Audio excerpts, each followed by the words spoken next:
ज्ञान बोलने वाला अक्षर ब्रह्म अर्थात काल निरंजन है, जिसकी विस्तृत जानकारी जानने के लिए कबीर बड़ा या कृष्ण वीडियो अवश्य देखिए, जिसका लिंक हमने इसी वीडियो के डिस्क्रिप्शन में दे रखा है। गीता बोलने वाला ब्रह्म स्वयं परम अक्षर ब्रह्म की भक्ति करने को कह रहा है तथा स्वयं भी स्वीकार कर रहा है कि मैं भी उसी परम अक्षर ब्रह्म की शरण में हूँ। विचार करें, श्री राम जी अर्थात श्री विष्णु जी श्री देवी दुर्गा को सबसे बड़ी बता रहे हैं।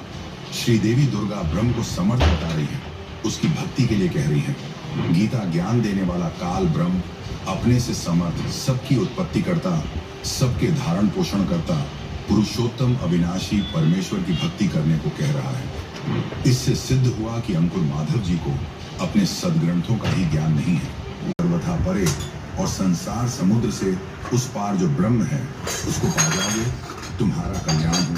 वो यह सबका आत्मा ब्रह्म ब्रह्मलोक रूप दिव्य आकाश में स्थित है। यानी देवी दुर्गा जी अपनी भक्ति करने के लिए भी मना कर रही हैं और एक ब्रह्म की भक्ति करने के लिए श्रीमद् देवी भागवत के 7वें स्कंध के अध्याय 36 में हिमालय राजा को उपदेश दे रही हैं। जबकि गीता अध्याय 18 श्लोक 62 में गीता ज्ञानदाता यानी ब्रह्म ने कहा है कि परम शांति प्राप्त करनी है, अर्थात जन्म मरण से छुटकारा चाहता है तथा सनातन परम धाम को प्राप्त करना चाहता है तो उस परमेश्वर की शरण में जा, जिसको गीता अध्याय 8 श्लोक 3 में परम अक्षर ब्रह्म कहा है तथा गीता अध्याय 8 श्लोक 8, 9, 10 में कहा है कि जो उस परम अक्षर ब्रह्म की भक्ति करता है वह उसी को प्राप्त होता है।